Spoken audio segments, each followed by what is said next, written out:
네, 안녕하세요 여러분 반갑습니다. 오늘은 저희 백준 온라인 저지 문제 풀어보기 레벨 브론즈 2에서 7번째 시간입니다. 오늘 저희가 풀어볼 문제는 원래는 이제 정수 n개 합이라는 문제부터 풀어보려고 했는데 요거는 약간 문제 설명이나 그 예제 입출력이 없어가지고 그 다음 문제인 피보나치 수 5부터 한번 풀어보도록 하겠습니다. 문제부터 한번 읽어보도록 할게요. 이제 문제를 한번 봐보면 피보나치 수는 0과 1로 시작한다.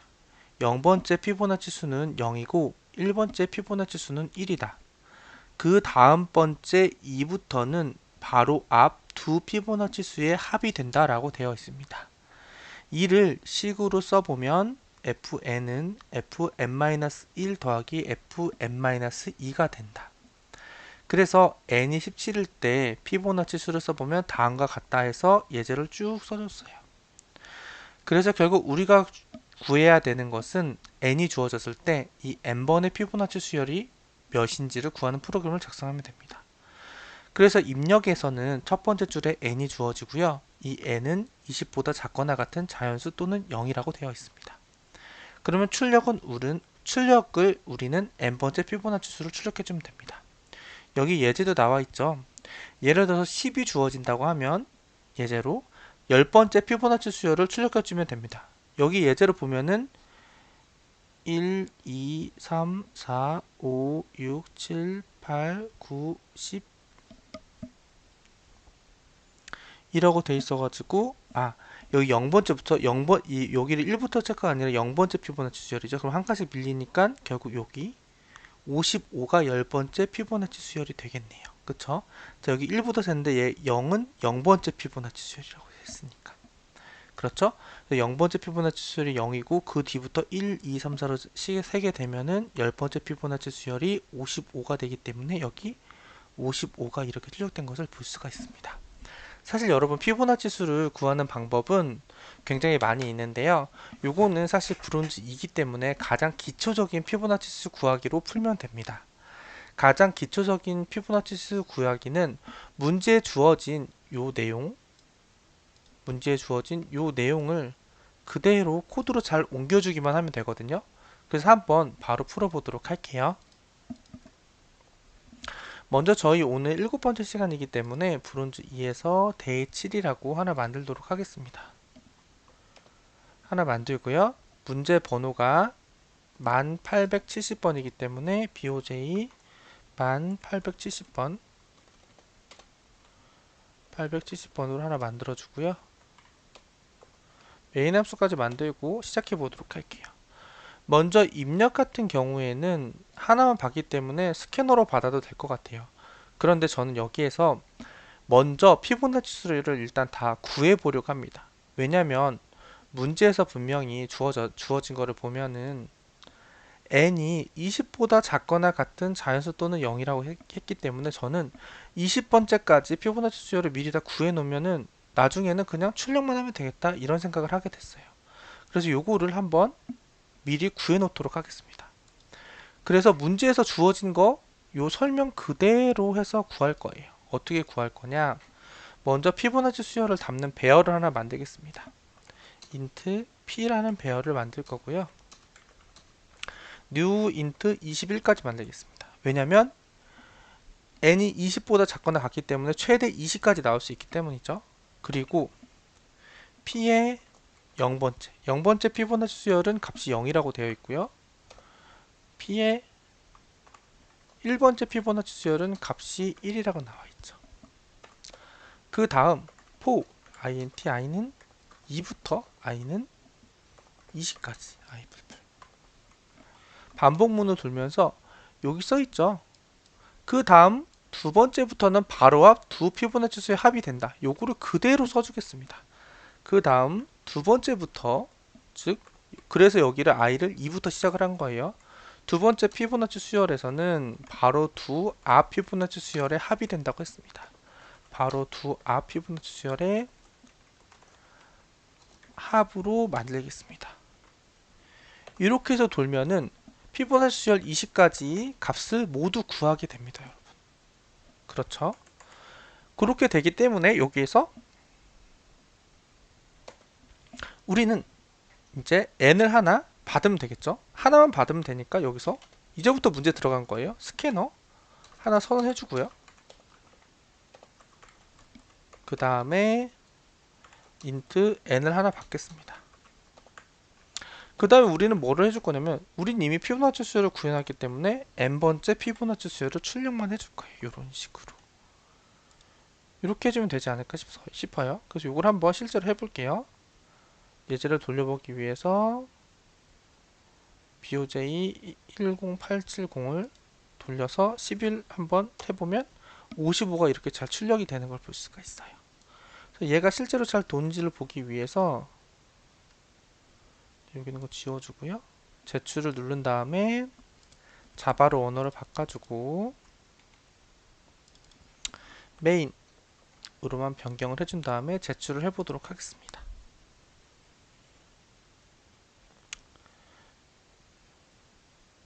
이렇게만 해주면 이 문제는 피보나치 수열, 기본적으로 피보나치 수열의 원리 자체를 반복문으로 해서 구해준 다음에 출력만 해주면 되는 문제이기 때문에 이렇게 쉽게 구해진다는 것을 알 수가 있습니다. 그래서 이 문제는 이렇게 쉽게 한번 구해봤어요. 그래서 피보나치 수 5를 풀어봤고요. 근데 여기 보면은 요거랑 비슷하게 요 밑에 또 피보나치 수가 하나 있어가지고 이번 시간에는 같은 이제 계열인 얘를 마저 풀어보도록 할게요.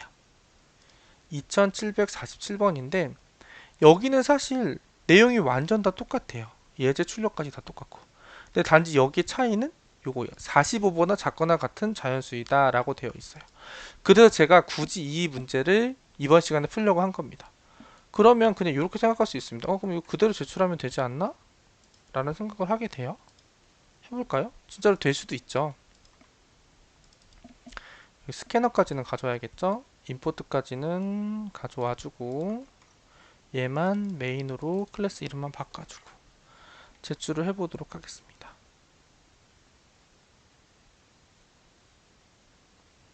아웃 오브 인덱스가 나네요. 아웃 오브 인덱스가 난다는 거는 조금은 바꿔줘야 되는 거죠. 왜냐면 여기는 45까지라고 했으니까. 그러면 좀 귀찮긴 하지만 요거 하나 만들어 볼게요. 자바 클래스 BOJ 몇 번이죠? 2747 만들어주고 메인까지 만들어주고요. 나머지 내용은 여기 있는 거 그냥 거의 다 갖다가 쓰겠습니다. 갖다가 쓸 건데 요것만 보면은 45니까 여기를 46까지만으로 바꿔주고 여기도 45까지 갈 수 있게끔 이렇게 해주면 되지 않을까 생각을 해보는데요. 이렇게 정도만 바꿔주겠습니다. 그렇게 해보면 45보다 큰 수는 안 나올 테니까 돼야 되지 않을까 하는 생각을 해봅니다.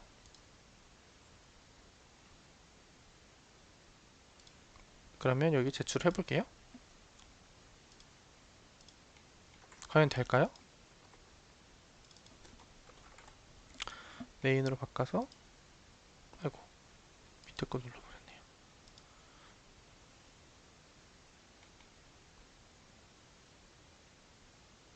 쭉쭉쭉 올라가고 있는데요. 그래서 요것만 바꿔줬는데 그냥 정답이 되는 것을 알 수가 있습니다. 사실 요거는 뭔가 다른 걸 의도한 문제인지는 모르겠는데 이렇게만 해도 그냥 바로 풀려가지고 가볍게 한번 요 문제까지 해결을 해봤습니다. 그래서 요거 인덱스만 좀 바꿔줘서 쉽게 해결을 했죠. 요건 너무 빨리 끝나가지고 요거 하나만 더 해볼게요. 손익분기점이라는 문제 하나만 더 풀어보도록 하겠습니다. 문제를 한번 먼저 읽어보도록 할게요. 월드전자는 노트북을 제조하고 판매하는 회사이다. 노트북 판매 대시 상관없이 매년 임대료, 재산세, 보험료, 급여 등을 A만원의 고정비용이 들며 한 대의 노트북을 생산하는 데 재료비와 인건비 등 총 B만원의 가변비용이 든다고 한다. 예를 들어 A가 1000, B가 70이라고 하자. 이 경우 노트북 한 대를 생산하는 데는 총 1070만원이 들며 10대를 생산하는 데는 1700만원이 든다. 이건 뭐죠? 고정비 1000은 무조건 들어가고 1000은 무조건 들어가고 70 곱하기 10을 해가지고 700이 나온 거죠. 그래서 이거 두 개를 더해주니까 1700이 나오게 되는 겁니다. 그쵸? 노트북 가격이 C만 원으로 책정되었다고 하자 일반적으로 생산 대수를 늘려가다 보면 어느 순간 총 수입이 총 비용보다 많아지게 된다. 최초로 총 수입이 총 비용보다 많아져 이익이 발생하는 지점을 손익분기점이라고 한다. ABC가 주어졌을 때 손익분기점을 구하는 프로그램을 작성하시오라고 되어 있어요. 그렇죠? 그래서 요거는 우리가 문제에 주어진 거를 그대로 구현만 하면 되는 문제거든요. 예제 입출력을 보면서 한번 예를 들어 볼게요. 자, 요거 같은 경우에는 한 대를 팔면 노트북은 170만 원에 파는데 고정비가 1000만 원, 한 대를 실제로 만드는데 70만 원이 든다고 했어요. 그럼 10대를 만들면 얘는 1700만 원이 듭니다. 근데 10대를 팔면 똑같이 1700만 원이 우리가 얻게 되죠. 근데 만약에 11대를 팔게 되면 얘는 1770만 원의 비용이 드는데 11대를 팔게 되면 1870만 원의 이득을 얻게 돼요. 그 11대를 파는 순간 요 이득이 요 비용을 넘어가게 되죠. 그렇기 때문에 여기 11이 출력이 된 겁니다. 근데 손익분기점이 존재하지 않는 경우는 마이너스 1을 여기 출력하라고 했어요. 그런 경우는 뭐냐? 아무리 팔아도 한 대를 만드는데 2가 드는데 이 2라는 비용을 들여서 만든 컴퓨터가 1에 팔리면 아무리 많이 팔아도 손해겠죠. 그럴 때는 마이너스 1을 출력해주면 되는 겁니다. 이해가 되셨나요? 요거를 우리는 그대로 구현을 해보면 됩니다. 한번. 그래서 문제에서 원하는 그 내용 그대로만 구현을 해주면 돼요. 한번 구현을 해볼게요. 제가 문제에서 원하는 거 그대로 해보도록 하겠습니다. 그럼 여기서도 우리가 하나를 만들어 볼게요. 자바 클래스에서 BOJ 뭐라고 만들면 될까요? 1712라고 만들고요. PSVM 해서 만드는데 일단은 3개 받으면 되니까 요것도 스캐너로 간단하게 만들겠습니다. 스캐너 시스템.in 해서 만들어 주고요. ABC 받으면 되죠. A는 B는 C는 여기에서 일단은 무조건 마이너스 1이 나오는 경우는 하나 만드는데 드는 비용보다 비용이 C보다 하나 만드는 원가가 파는데 노트북 그 파는 비용보다 크거나 같으면 얘는 손익분기점을 절대 넘을 수가 없죠. 이럴 때는 고민하지 말고 마이너스 1을 출력해주면 됩니다. 그게 아니면 어떻게 하면 될까요? 그게 아니면 어떻게 하면 될까? 한번 보면은 int 카운트를 하나 만들게요. 는 1 이렇게 하겠습니다. 그 다음에 while문을 돌릴게요. 계속 돌릴 건데 어떻게 돌릴 거냐면은 언제까지 돌릴 거냐면요. if 자 처음에 고정비는 A였어요. 그 다음에 하나를 만드는데 드는 비용 이 뭐죠? B죠? B 곱하기 count 요게 우리가 팔았을 때 카운트기를 팔았을 때 우리가 얻는 이득보다 더 크면은 아직 손익분기점이 이쪽이 더 크면은 못 넘었다는 뜻이 되죠. 그쵸? 못 넘었다는 뜻이 돼요. 그러면 넘었다는 것은 손익분기를 넘었다는 건 얘가 더 커졌다는 거죠. 이렇게 커지면은 여기는 브레이크 하고 이 while문을 빠져나가게 됩니다. 근데 만약에 그게 넘지 않았다. 아직 손익분기점을 넘지 않았다. 그러면 어떻게 될까요? 우리는 뭘 해줘야 돼요? 여기다가 카운트 뿔뿔 카운트를 하나씩 파는 대수를 하나씩 늘려주는 거죠. 근데 여기 끝났다. 그러면 어떻게 되죠? S아웃 해가지고 요 안에서 밖에서 해주면 안 되고 S문 안에서 S문 나오기 전에 여기다가 우리는 카운트 값을 한번 출력해주면 될 것 같아요. 어떻게 생각하시나요? 노트북 판매 대수를 한 대씩 처음에 한 대를 설정하고 한 대씩 늘려가면서 계속 손익분기점을 넘는지를 체크를 해주는 거예요. 그래서 손익분기점이 넘었으면 브레이크에서 나와서 현재까지 판 노트북의 개수를 출력을 해주면 되는 겁니다. 이해되셨나요? 근데 만약에 생산 원가보다 파는 원가가 크지 않은 경우에는 무조건 마이너스를 출력해준다. 어떠세요? 괜찮나요? 한번 실제로 돌려보도록 할게요. 뭐 얘 마지막 거 한번 돌려보면 좀 정확할 것 같네요. 마지막 거 돌려볼게요.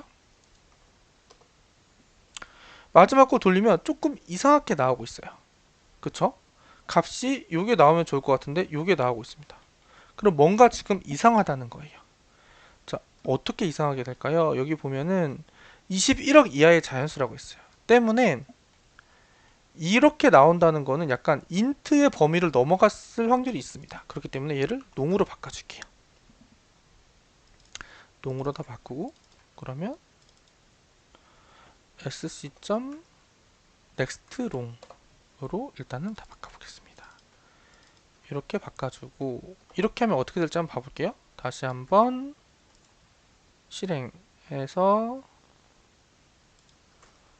해보면 이번에는 결과값이 잘 나오는 것을 볼 수가 있습니다.